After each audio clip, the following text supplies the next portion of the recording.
មិនចង់មានការសោកស្ដាយក្នុងការជ្រើសជំនាញខុសនៅសាកលវិទ្យាល័យបងប្អូនត្រូវទៅមើលវីដេអូនេះឲ្យដល់ចប់ក្នុងវីដេអូនេះខ្ញុំនឹងចែករំលែកអំពីវិធីសាស្ត្រមួយចំនួនក្នុងការជួយឲ្យបងប្អូនជាគន្លឹះឬក៏ជាត្រីវិស័យក្នុងការជ្រើសជំនាញឲ្យបានត្រឹមត្រូវឲ្យស្របតាមគោលដៅរបស់បងប្អូនទី1គឺការប្រើប្រាស់ក្បួនខ្នាតរបស់ជប៉ុនគឺអាកេ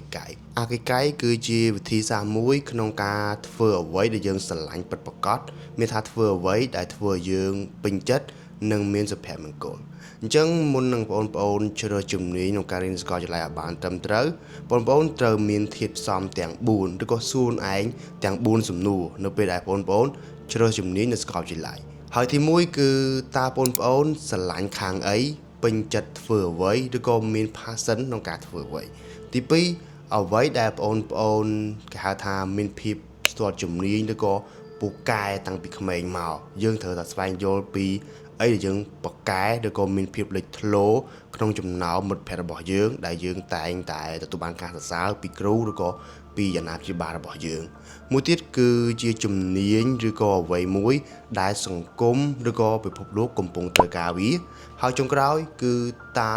អ្វីឬក៏ជំនាញណាមួយដែលអ្នកនរគ្នាអាចនឹងទទួលបានប្រាក់ចំណូលពីការធ្វើវាគឺជាក្បួនខ្នាតមួយក្នុងការឲ្យបងប្អូនមានភាពច្បាស់លាស់ថាបងប្អូននឹងធ្វើអ្វី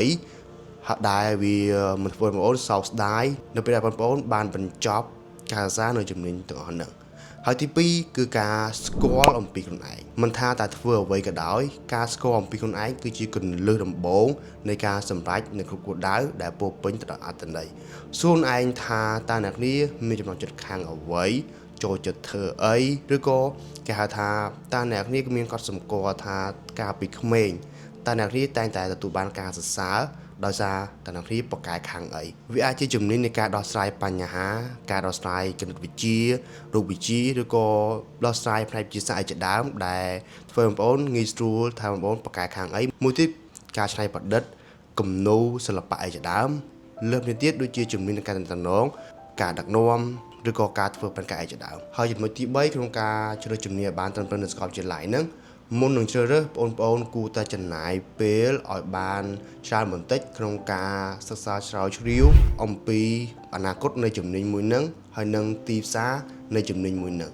ការដែលយើងព្យាយាមស្វែងយល់អំពីគេហៅថាឱកាសការងារមិនថានៅក្នុងស្រុកក្រៅស្រុកឬក៏ជាលក្ខណៈអន្តរជាតិបងប្អូនគួរតែស្វែងយល់ថាការងារហ្នឹងវាមានតម្រូវការខ្ពស់អត់មានឱកាសការងារច្រើនឬអត់ហើយមួយទៀតគឺអំពីប្រាក់ខែត្រូវចាំថាជំនាញមួយចំនួនដែលចប់មកជំនាញខ្លះគឺមានតម្រូវការខ្ពស់ស្រួលរកការងារធ្វើហើយមួយទៀតគឺមានប្រាក់ខែខ្ពស់ជាដើមអញ្ចឹងបងប្អូនគួរតែស្វែងយល់អំពីឱកាសការងារនៅអនាគតសួរថាតើ5ឆ្នាំក្រោយនៅពេលបងប្អូនរៀនចប់នៅសាកលវិទ្យាល័យតើបងប្អូននឹងមានឱកាសការងារយ៉ាងម៉េចខ្លះមានប្រាក់ចំណូលយ៉ាងម៉េចខ្លះអាហ្នឹងយើងគួរកណនាពេលខ្លះយើងមិនមែនគ្រាន់តែធ្វើអ្វីដែលយើងស្រឡាញ់ទេធ្វើអ្វីដែលយើងស្រឡាញ់ហើយប៉ុន្តែវាក៏ធ្វើឲ្យអ្នកគ្នាទទួលបានចំណូលឬក៏ទទួលបានជីវិតមួយដ៏ប្រសើរផងដែររីឯចំណុចទី4គឺជាអ្វីមួយដែលធ្វើឲ្យបងប្អូនធ្វើដំណើរបានយូរអង្វែងក៏ដូចជាពេញចិត្តក្នុងការធ្វើវាហើយមិនមានភាពនឿយហត់ឬក៏មិនមានការស្ទាក់ស្ទើរនិងមានភាពសង្ស័យលើខ្លួនឯងទេនោះគឺការជ្រើសរើសជំនាញដែលភ្ជាប់ឬក៏ពាក់ព័ន្ធទៅនឹងគោលដៅរយៈពេលវែងរបស់បងប្អូនអាហ្នឹងគឺមានន័យថាមុននឹងបងប្អូនជ្រើសជំនាញនៅសាកលវិទ្យាល័យបងប្អូនត្រូវតែសួរខ្លួនឯងថាតើបងប្អូនរៀនជំនាញហ្នឹងដើម្បីអ្វីតើបងប្អូននឹងធ្វើវាពេញមួយជីវិតឬទេដូចជាសិល្បករអាកាតិចឬក៏វិចិត្រករពួកគាត់ប្រកាសជាគិតថាគាត់នឹងធ្វើវាពេញមួយជីវិតអញ្ចឹងវានឹងធ្វើឲ្យពួកគាត់ស្រឡាញ់ធ្វើវាជារាល់ថ្ងៃដោយមិនមានភាពនឿយហត់ឬក៏មិនមាន stress មានថាការធ្វើវាមិនមែនជាសម្ពាធប៉ុន្តែគឺជាក្តីស្រឡាញ់អានឹងមួយទៀតសួរឯងថាតើបងប្អូននឹងគេហៅថាចាប់ដើមអាជីវកម្មឬក៏ការរកស៊ីដោយពាក់ព័ន្ធនឹងជំនាញទាំងអស់ហ្នឹងដែរទេពេលខ្លះទៅការចេញរកស៊ីមិនប្រកាសថាអ្នកនេះតតែបញ្ចប់ការសាផ្នែក business ទៅបងប្អូនអាចរកស៊ីបានទេពេលខ្លះទៅបងប្អូនទៅកំណត់ថាតើជំនាញណាមួយដែលវាពាក់ព័ន្ធហើយយកជំនាញហ្នឹងគឺជាដើមទុនគឺជាមូលដ្ឋានគ្រឹះឬក៏គឺជាអ្វីមួយដែលបងប្អូនអាចចាប់ផ្ដើមបានក្នុងការបង្កើតអាជីវកម្មផ្ទាល់ខ្លួនអីជាដើមហើយទី5គឺជាអ្វីមួយដែលខ្ញុំតែងតែជួបប្រទះច្រើនមែនទែនគឺការជ្រើសរើសជំនាញសាកលវិទ្យាល័យដោយសម្ពាធ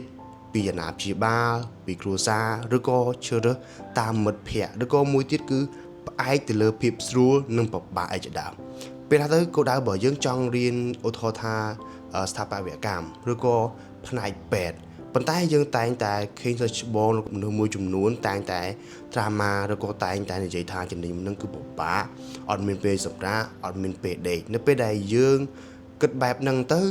យើងគិតថាជំនាញពិបាកខ្លាំងខ្លាចយើងទៅអត់រួច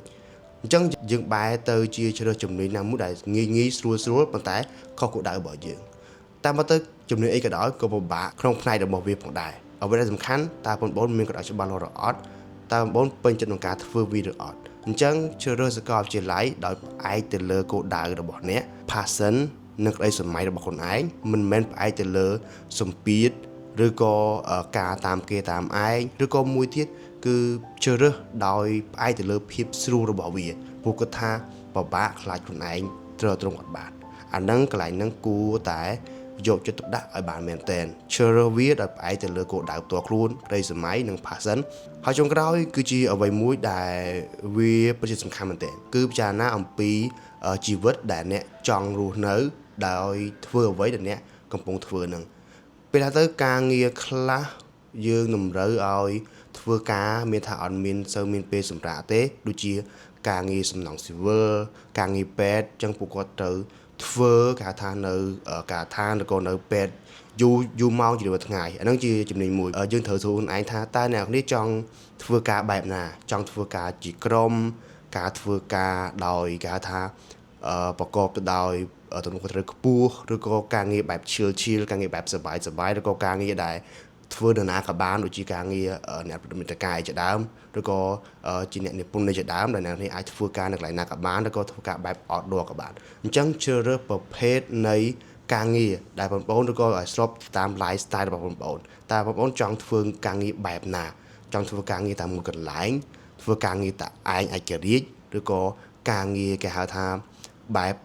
មានទំនួលខុសត្រូវខ្ពស់ឬក៏យើងត្រូវធ្វើនៅកន្លែងដែរឬក៏កន្លែងតែមួយនឹងរាល់ឆ្នាំឬក៏ចង់ធ្វើការងារបែបច្នៃប្រឌិតជួបមនុស្សថ្មីឲ្យច្រើនឬក៏គេហៅថាការងារធ្វើកន្លែងណាក៏បានបែបឈៀលអាហ្នឹងគឺជាអ្វីមួយដែលបងប្អូនគួរតែពិចារណាបានមែនទែនវីដេអូនេះគឺមានតែប៉ុណ្្នឹងទេសង្ឃឹមថាវាមានប្រយោជន៍ទៅកាន់បងប្អូនហើយនឹងជួយឲ្យបងប្អូនគឺជា